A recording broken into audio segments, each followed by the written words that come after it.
जय जय श्री राधे जय जय श्री कृष्णा। सच्चिदानंद रूपाय विश्वोपत्यादि हेतवे तापत्रये विनाशाय श्री कृष्णाय वयम नमः। मित्रों, मैं पंडित महेश पाड़ सिदा वृंदावन से आपका अपना चैनल है ज्योतिष सेवा वृंदावन। उसी चैनल के माध्यम से आप सभी प्यारे दर्शकों का हार्दिक स्वागत करते हैं। आज की बात करते हैं गुरु का राशि परिवर्तन। गुरु बृहस्पति अतिचारी अवस्था में द्वितीय भाव से मेष राशि, आज बात कर रहे हैं मेष राशि की कि मेष राशि के लिए क्या प्रभाव देंगे गुरु महाराज। तो पहले गुरु की बात करते हैं कि गुरु बृहस्पति 2025 में 15 मई 2025 में अतिचारी अवस्था में है और ये चलते हुए मिथुन राशि में गोचर करने जा रहे हैं। गुरु 15 मई को 3 गुना अतिचारी गति से चल रहे हैं। अतिचारी का मतलब होता है बहुत तेज चलना, त्वरित कार्य करना, जल्दबाजी में कार्य करना। ग्रहों की गति 3 प्रकार की होती है। पहली होती है मंद गति, दूसरी होती है सम और तीसरी होती है अतिचारी। तो इस समय गुरु बृहस्पति अतिचारी गति में है। यहाँ गुरु की अतिचारी जो गति है उसका मतलब ये है कि जिस राशि में मौजूद हैं वहाँ सामान्य चाल न चलकर बहुत तेजी से चल रहे हैं। आमतौर पर गुरु एक राशि से दूसरी राशि में जाने में पूरा 12-13 महीने का समय लगाते हैं, लेकिन यहाँ पर बहुत जल्दबाजी में स्थान परिवर्तन करेंगे।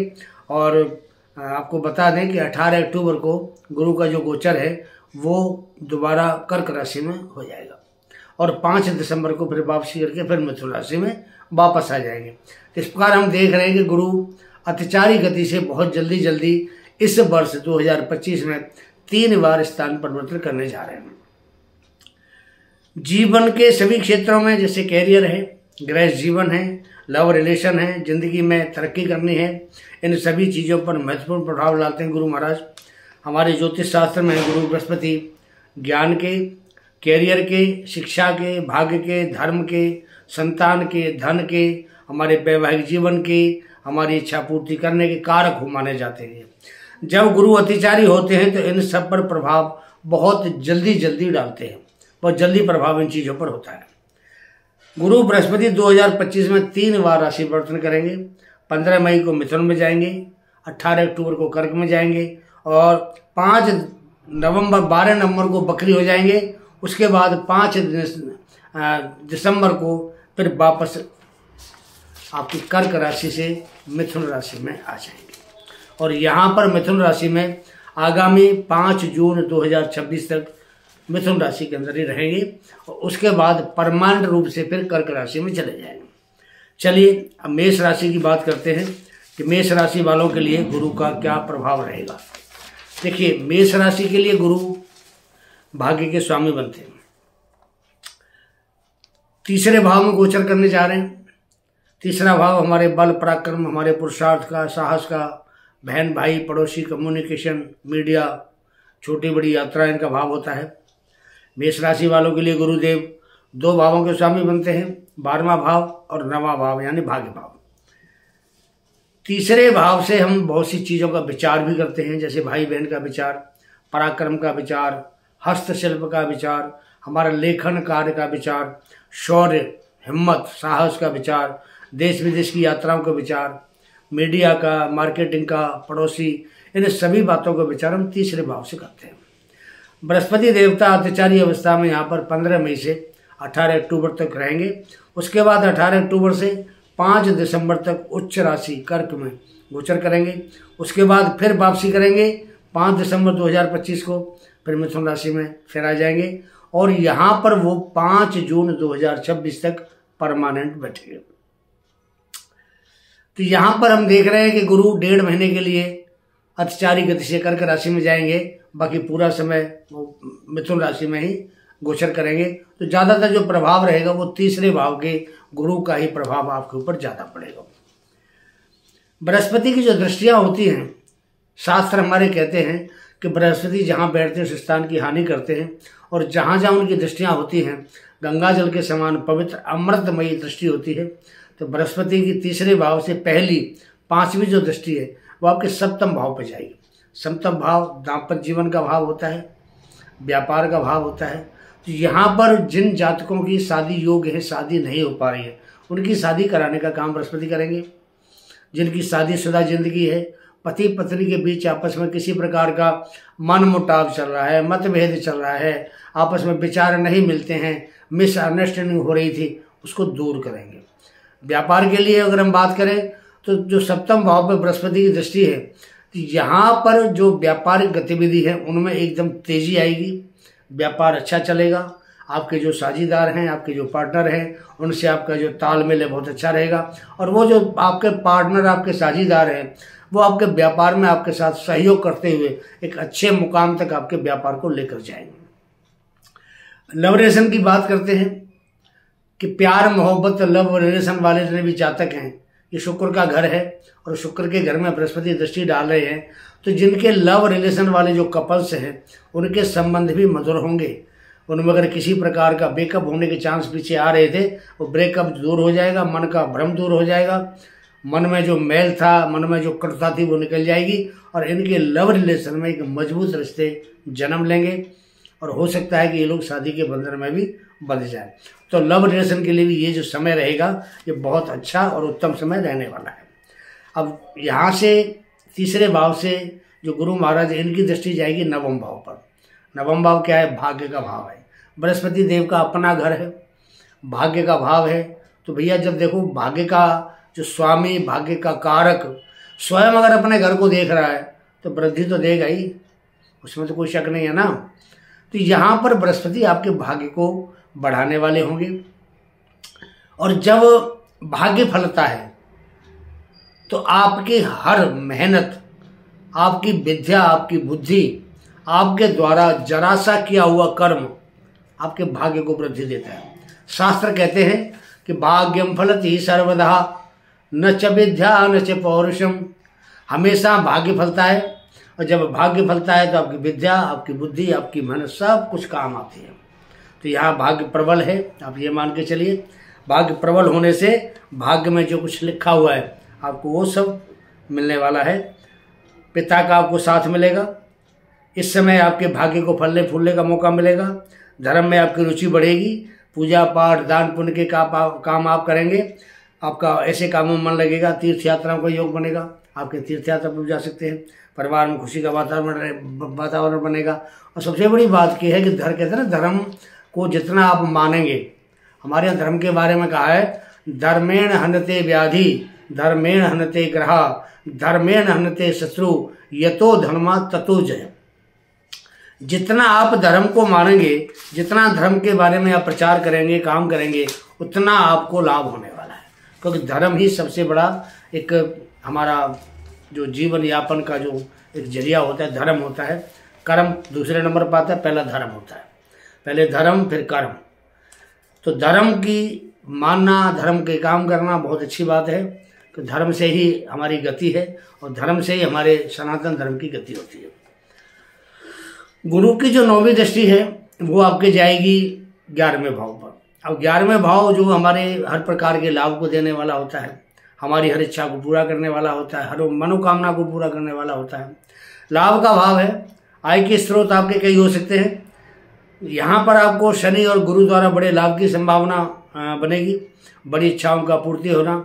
इस समय आप ज़्यादा सोशल होते हैं क्योंकि शनि का घर है। शनि का घर है तो शनि भी आपकी हर इच्छा को पूरा कराएगा। आप जितने ज़्यादा सोशल होंगे, लोगों से ज़्यादा आपका मेल मिलाप होगा, उनके माध्यम से आपको लाभ के रास्ते बनेंगे, उनको लाभ प्राप्त होगा।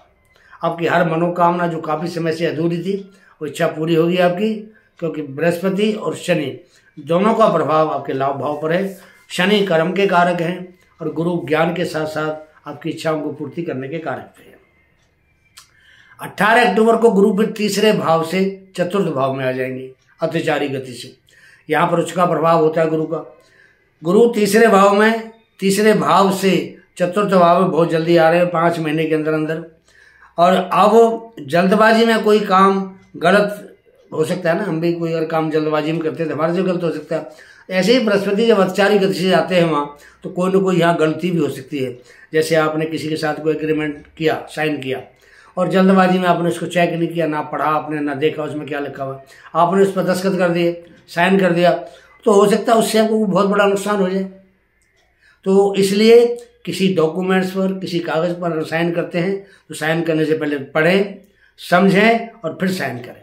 नहीं तो जल्दबाजी में कोई हादसा आपके साथ भी हो सकता है, गड़बड़ हो सकती है, नुकसान हो सकता है आपका। इसलिए जो भी कर्म करें सोच समझकर इस 1.5 महीने के दौरान कर्म करें। 18 अक्टूबर से 5 दिसंबर तक का समय गुरु कर्क राशि में अतिचारी गति से रहेंगे। इस समय आप जमीन जायदाद का कोई अगर प्लान बना रहे हैं लेने का, सौदा कर सकते हैं, फायदा होगा आपको। व्यापार, बिजनेस, जॉब के लिए बहुत समय अनुकूल है आपके लिए। जॉब आप बदलना चाहते हैं या अपना ट्रांसफ़र कराना चाहते हैं मनपसंद जगह, हो सकता है, समय बहुत अनुकूल है। व्यापार के क्षेत्र में आपको नया प्रोजेक्ट, को नया कार्य शुरू करना चाहते हैं, अगर आप विदेश से किसी प्रकार का व्यापार करना चाहते हैं या विदेश यात्रा या पढ़ाई के लिए विदेश जाना चाहते हैं, तो 1.5 महीने के समय आपके लिए बहुत ज़्यादा अनुकूल समय इसको आप कह सकते हैं। प्रॉपर्टी का लेन देन करना हो, बेचना हो, खरीदना हो, इन्वेस्ट कहीं पैसा करना है आपको, तो 1.5 महीने का समय आपके लिए बहुत अच्छा है। इस समय इन्वेस्ट किया हुआ पैसा आपको कई गुना फल देगा। 12 नवंबर को गुरुदेव बकरी हो जाएंगे और 12 नवंबर को बकरी होने के बाद बकरी अवस्था में ही वो 5 दिसंबर को फिर वापसी करते हुए फिर मिथुन राशि में अतिचारी गति से फिर वापस आ जाएंगे। वापसी करने का मतलब ये भी होता है कि कुछ कार्य जो तीसरे भाव के अधूरे रह गए थे उनको भी पूरा करने का समय है। आगे बृहस्पति यहाँ पर 5 जून 2026 तक गोचर करेंगे। तीसरे भाव वाले फल आपको फिर से मिलना शुरू हो जाएगा।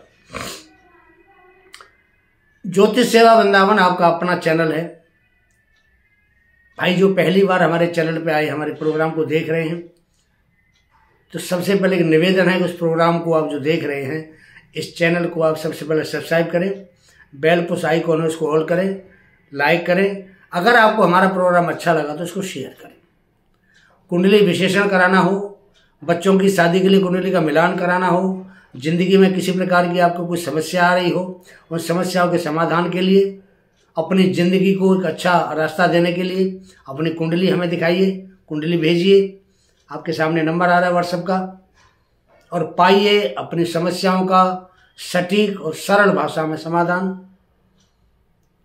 अब बात करते हैं कि अगर गुरु थोड़ा बहुत भी अगर आपके लिए खराब है, मेष राशि वालों को वैसे खराब नहीं होता, फिर भी अगर कुछ खराब है उसको आपको क्या उपाय करना।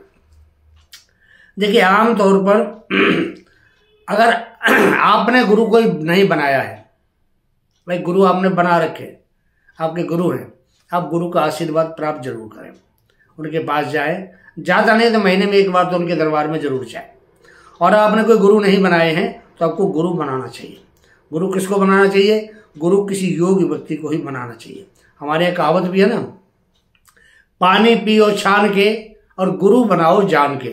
तो गुरु जो अच्छा आदमी आपको लगता है कि ये हमें अच्छा रास्ता देने में सफल होंगे, ऐसे व्यक्ति को गुरु बनाना चाहिए। अपने बड़े बुजुर्गों का, अपने कुल पुरोहित का सम्मान करें। अगर कोई गुरु आपको योग्य नहीं भी मिलता है बनाने के लिए, तो आप किसी भी देवी देवता को गुरु मान सकते हो। हनुमान जी को मान सकते हैं, श्री हरि विष्णु को मान सकते हैं, भोले बाबा को मान सकते हैं, गणेश जी को मान सकते हैं, माता को मान सकते हैं। आप किसी को गुरु रूप में मान सकते हैं और गुरु के रूप में ही उसकी आपको फिर पूजा करनी पड़ेगी। ठीक है, क्यों? गुरु का देखिए रूप क्या है। गुरुर् ब्रह्मा गुरुर् विष्णु गुरुर्देवो महेश्वरा गुरु साक्षात परब्रह्म तस्मै श्री गुरुवे नमः। गुरु के बारे में और भी कहा है, अखंड मंडलाकारं व्याप्तम येन चराचरम तत्पथम दर्शितम तस्मै श्री गुरुवे नमः। तो गुरु तो चराचर भूमंडल के, चराचर तारामंडल के, पूरे ब्रह्मांड के गुरु नायक हैं, सभी देवताओं के वो गुरु हैं।